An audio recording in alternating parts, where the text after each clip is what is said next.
तो राक्षस कुल के है तो दुख की बात नहीं है। शुक्राचार्य के पास जा, राक्षस कुल के है तो क्या हुआ, शुक्राचार्य तो राक्षसों के गुरु हैं, तो शुक्राचार्य के पास जा और शुक्राचार्य तुमको ज्ञान देंगे तो तू देवताओं पर विजय प्राप्त कर लेगा, स्वर्ग के अधिपति बन जाएगा, स्वर्ग के तू राजा बन जाएगा। क्योंकि शुक्राचार्य के जो भी राक्षस बात माना है वो राजा बलि ना, जो भी प्रहलाद जी थे हिरणाक्ष, हिरण्यकशिपु के लड़के प्रहलाद जी के लड़के विरोचन और विरोचन के लड़के राजा बलि, और ये लोग स्वर्ग के अधिपति बन गया था। स्वर्ग देवताओं को हटा दिया था स्वर्ग में, शुक्राचार्य गुरु के बात मानते। तो तुम भी शुक्राचार्य की बात मानो ना, और देवता को वो जगह, देवताओं का जगह तू प्राप्त कर ले, अपने स्वर्ग में चल जाएगा। स्वर्ग मतलब बताया, कल में बताया, स्वर्ग वहां अपने कक्ष में चले जाओगे, तुम जहां से आए हो वहां चल जाओगे। तो लेकिन शुक्राचार्य की बात मानोगे तभी। तो शुक्राचार्य मतलब, शुक्र मतलब होता है वीर्य, शुक्र का मतलब होता है वीर्य, यानी कि ब्रह्मचर्य का पालन करोगे तो देवताओं पर विजय, समाधि भाषा है। ब्रह्मचर्य का पालन करोगे, शुक्र मतलब वीर्य होता है, अगर वीर्य का पालन करोगे, शुक्राचार्य की बात मानोगे तो देवताओं पर विजय प्राप्त कर लोगे, स्वर्ग, अपने स्वर्ग में चले जाओगे, अपने कक्ष में चले जाओगे। तो शुक्राचार्य की बात, पति पत्नी हो, संतान उत्पन्न करना है, कोई बात नहीं, संतान जब हो गए तब ब्रह्मचर्य का पालन करो। ऋषि महर्षियों की शादी हुई है, आगे कथा मिलेगी, चौथा पांचवा से सारे उदाहरण प्रहलाद जी के या सभी लोगों को बलि के मिलेंगे। अभी तो केवल नियम बताए जा रहे हैं कि क्या तुमने काज रूप में परिणत किया कि नहीं। तो शुक्राचार्य की बात मानने के लिए कहा जा रहा है तीसरा स्कंध में ना, कि शुक्राचार्य की बात मानोगे और देवताओं का अधिपति बन जाओगे, देवताओं का स्थान पा जाओगे, यानी कि ब्रह्मचर्य का पालन करोगे। ब्रह्मचर्य का पालन 12-13 वर्ष के बालक स्वतः प्रकृति ब्रह्मचर्य का पालन करा देती है। फिर तुमको 12 वर्ष तक परिश्रम करके ब्रह्मचर्य का पालन करना है। 25 वर्ष तुम्हारा जब उम्र होता है तब ब्रह्मचर्य अवस्था, 4 अवस्था जो बताई है, आश्रम, ब्रह्मचर्य आश्रम, गृहस्थ आश्रम, वानप्रस्थ आश्रम और संन्यास आश्रम। हम लोगों के धर्मों में 4 आश्रम में विभक्त है हमारा पूरा जीवन। 25 वर्ष की उम्र तक ब्रह्मचर्य आश्रम, 26 वर्ष से 50 वर्ष तक गृहस्थ आश्रम, 51 से 75 तक वानप्रस्थ आश्रम और 76 से 100 वर्ष तक संन्यास आश्रम। तो ब्रह्मचर्य आश्रम में 12 वर्ष तुम अगर साधना कर लेते हो तो 12 वर्ष तक प्रकृति स्वयं ब्रह्मचर्य का पालन करा देती है।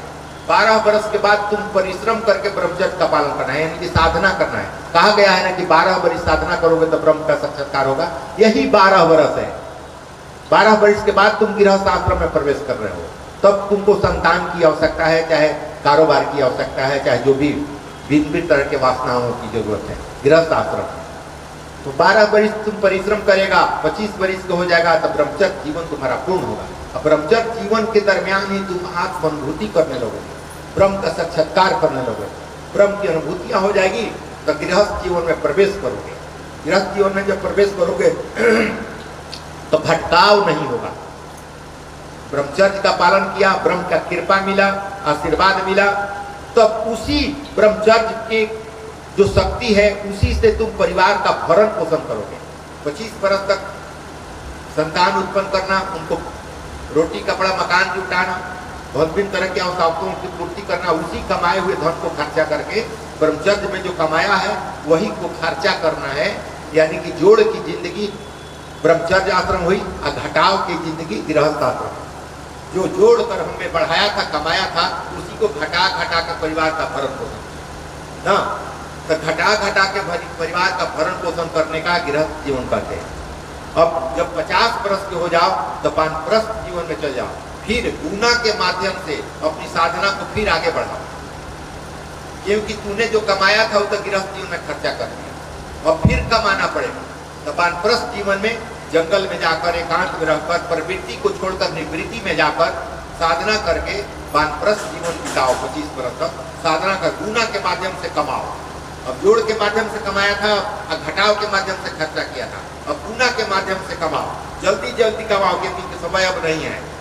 और फिर संन्यास आश्रम में जा जाके भाग के माध्यम से फिर समाज में बांट दो। जो गुना के माध्यम से कमाया वही संन्यास आश्रम भाग के माध्यम से जा जाके कथा कहानी कह के प्रवचन करके जप करवा के अनुष्ठान करा के जनता में जहां से लिए हो ब्रह्म का अंश, वो ब्रह्म को ही लेकर तुम चले जाओ। ये जीवन का सार तत्व है। तो ब्रह्मचर्य आश्रम यानी कि शुक्राचार्य के अधीन तू चले जाओ। शुक्राचार्य के अधीन जाएगा तो ब्रह्मचर्य जीवन तुम्हारा पूर्ण होगा, ब्रह्म का साक्षात्कार होगा, उनकी अनुभूति होगी और उन्हीं के आशीर्वाद से तुम्हारे परिवार का भरण पोषण और सृष्टि की रचना तुम करोगे ना। तो बड़ी सुंदर पद्धतियां हैं, लेकिन इस पद्धति के अनुसार चले तब तो ना। लेकिन शुक्राचार्य का मतलब ये तो समझता है कि जो ग्रह में आते हैं शुक्राचार्य भैया, और तो पंडित जी ने कहा शुक्राचार्य की पूजन करो, ग्रह के उतार रखा हुआ वहाँ रखा हुआ है झंडा ना। शुक्राचार्य सफेद झंडा है शुक्राचार्य का, देख रहे हैं ना ऊपर वाला, ऊपर वाला दो है, चंद्रमा का सफेद है और बीच वाला शुक्राचार्य का है सफेद झंडा। तो शुक्राचार्य मतलब ब्रह्मचर्य के पालन के लिए कहा जा रहा है वहाँ ना। धरती रंगीन होती है, इसलिए भरण पोषण करना है, रजोगुण रहेगी ना धरती में, उत्पत्ति करना होगा, और सूर्य में भी रजोगुण रहेगा, तभी तो पेड़ पौधे का पोषण करेंगे। तो सारे कलर वैसे ही हमारे संतों ने बना कर दिया है, हम लोगों को उपलब्ध कराया है, लेकिन उसका अर्थ नहीं जानते, ऐसे ही पूजन कर देते हैं, पूजाकर है कि कौन चीज का झंडा है या क्या है। इसको समझना जरूरी, इससे पूजन करो तो समझो कि कहाँ कहाँ कौन चीज बना है, किसकी पूजन कर रहे हो, किसका आवाहन कर रहे हो ना। तो ये करके हम लोग कर सकते हैं। भागवत में एक स्थान पर कहा गया है कि शरीर तो कुत्ते और लोमड़ी का भोजन है, अग्नि संस्कार न हो तो इसे कुत्ते ही खाएंगे, ऐसे शरीर का मुंह छोड़ दो। कहते हैं भागवत में कहा गया कि अरे कुत्ता लोमड़ी का ही तो भोजन है, इस पर इतना गुमान किए हुए हो, इसको अगर छोड़ दिया, संस्कार न किया जाए तो कुत्ते या लोमड़ी इसको खाएंगे ना। जब दीति ने जाना कि उसके गर्भ में से राक्षस उत्पन्न होंगे, और दीति को पता चला क्या हुआ है, इसकी भी कहानी कर दूं। दीति जो है, दो जो विचार है, दीति वो संध्या काल में कश्यप ऋषि संध्या करने जा रहे थे पूजन, और उसी समय कामुक हो गई दीति, आप कही कि नहीं काम वासना को हमारी शांत कीजिए। कश्यप ऋषि कहते हैं कि देखो ये सूर्यास्त का समय है, संध्या का समय है, इसमें कोई भी कार्य सफल नहीं होते हैं, इसमें भगवान का स्मरण किया जाता है। अगर तुम कामुक हो तो इससे गलत संतान ही उत्पन्न होंगे, तुम बात मानो। बहुत समझाए हैं कश्यप ऋषि, बहुत समझाए हैं, लेकिन दीति नहीं मानी।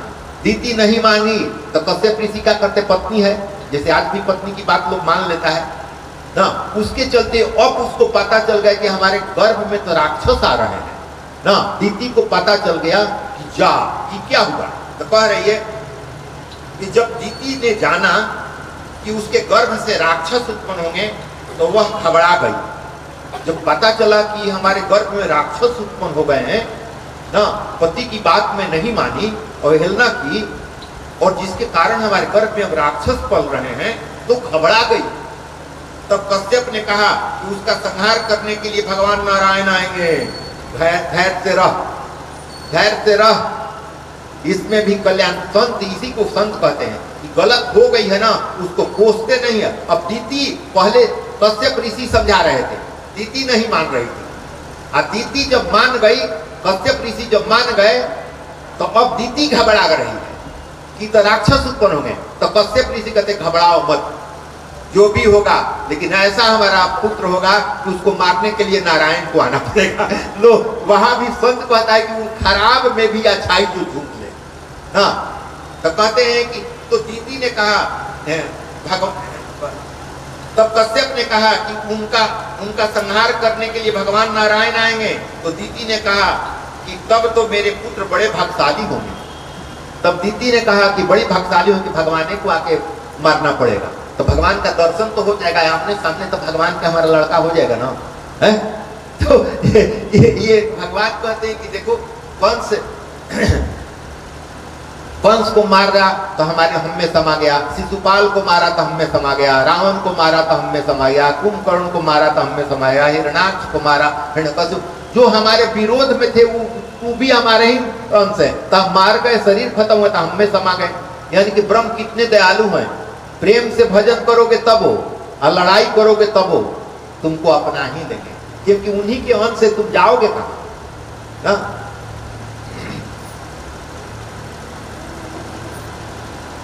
कश्यप ने दीति को ऐसा भी आश्वासन दिया कि तेरा पौत्र है, तुम्हारा पौत्र है, भागवत भक्त और महान वैष्णव होगा, प्रहलाद नाम से जगत में विख्यात होगा। पहले ही बता दिए जन्म के पहले ही कि तुम्हारा पुत्र तो होगा राक्षस, लेकिन उसको मारने के लिए भगवान नारायण को आना पड़ेगा, और तुम्हारा पौत्र जो होगा, पोता जो होगा, वो भगवान का भक्त होगा और उसका नाम प्रहलाद होगा।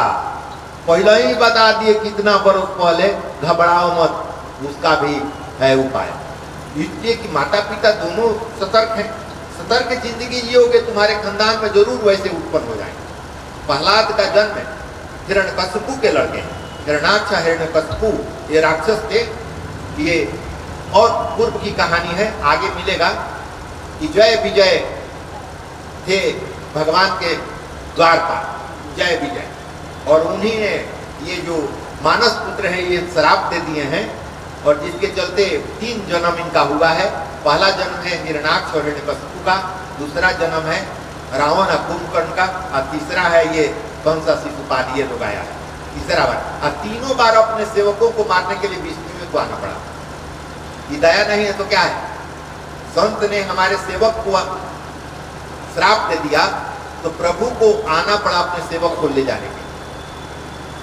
ये राक्षस नहीं थे, वो तो जय विजय थे, और श्राप के कारण हिरण्याक्ष हिरण्यकशिपु बने। अब हिरण्याक्ष हिरण्यकशिपु को मारने के लिए ये कश्यप अवतार हुआ है, नरसिंहा अवतार हुआ है। तो ठाकुर जी का सेवा स्मरण अकेला करे, जो ठाकुर जी का सेवा स्मरण अकेला करे वह साधारण वैष्णव है, किंतु जिसके संग से दूसरों को भी ईश्वर की सेवा और स्मरण करने की प्रेरणा मिले और इच्छा जगे, वह महान वैष्णव है। वैष्णव का परिचय आता है कि और लोगों को भी वैष्णव बना, मतलब ब्रह्म की तरफ झुकाओ। वैष्णव का मतलब है ब्रह्म की तरफ झुकाओ ना। संतों भक्तों ने एक बार महाप्रभु वल्लभाचार्य जी से कहा कि हमें वैष्णव का लक्षण बताइए। महाप्रभु जी ने कहा जो ठाकुर जी की सेवा करे वही वैष्णव है। भक्तों ने कहा कि यह बात तो हम भी जानते हैं। भक्तों ने कहा ये बात तो हम भी जानते हैं, कुछ ऐसा बताइए वैष्णव का गुण है, हम भी जानते हैं, हमें कुछ विशिष्ट लक्षण बताइए। तो महाप्रभु जी ने कहा महान वैष्णव वह है कि जिसके संग में आने वाले को ठाकुर जी की सेवा में प्रीति जग जाए। जिसके संग आने से बाद भगवान से प्रीति जग जाए वही महावैष्णव है।